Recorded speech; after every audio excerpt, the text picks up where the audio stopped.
আমার একটা মাত্র মেয়ে, মেয়েটা আমি ঘুমাইনোর স্বপ্ন দেই, আমি কোনোদিন মনে করেন যে শান্তিতে ঘুমাইতে পারতাছি না। ইতালি প্রবাসী যুবক কামরুল হাসান তার 5 বছরের একমাত্র কন্যা সন্তানকে ফিরে পেতে আকুতি জানিয়েছেন। তার স্ত্রী পাপিয়া সুলতানা পপি প্রবাসে অর্জিত টাকা, স্বর্ণালংকার ও সন্তান সহ এক যুবকের সঙ্গে পালিয়ে গেছেন বলে অভিযোগ করেছেন তিনি।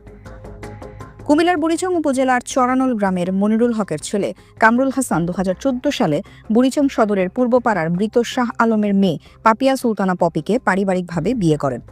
বিয়ের 2 বছর পর কামরুল স্ত্রীকে ইতালি নিয়ে যান এবং নাগরিকত্ব পেতে প্রয়োজনীয় কাগজপত্র সম্পন্ন করেন। কিছুদিন পর তাদের ঘর আলো করে আসে একটি কন্যা সন্তান। কিছুদিন পর পপি ইতালিতে বাংলাদেশি এক যুবকের সাথে পরকীয়ায় জড়িয়ে পড়েন। বিষয়টি বুঝতে পেরে কামরুল তাকে নিষেধ করলেও পপি গোপনে সম্পর্ক চালিয়ে যান। শেষ পর্যন্ত তিনি স্বামীর অর্জিত টাকা, স্বর্ণালংকার ও কন্যা সন্তান সহ প্রেমিকের সঙ্গে পালিয়ে যান। কামরুল ইতালিতে স্ত্রী ও সন্তানকে খুঁজে না পেয়ে সেখানে একটি মামলা দায়ের করেন। পরে দেশে ফিরে স্ত্রীর পরিবারের সঙ্গে যোগাযোগের চেষ্টা করলে তারা সহযোগিতা না করে বরং খারাপ আচরণ করে। এরপর কামরুল কাজী অফিসের মাধ্যমে পপিকে তালাক দেন এবং পুনরায় ইতালিতে ফিরে যান।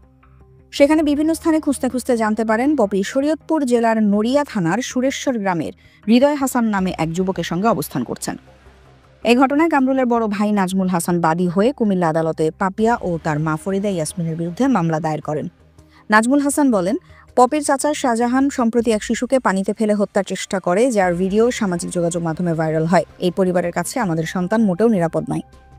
তিনি কামরুলের একমাত্র কন্যা সন্তান ও লুট করে নেওয়া স্বর্ণালংকার ও টাকা পয়সা ফেরত পাওয়ার দাবি জানান। গোলাম কিবরিয়া, কুমিল্লা ক্রাইম বার্তা।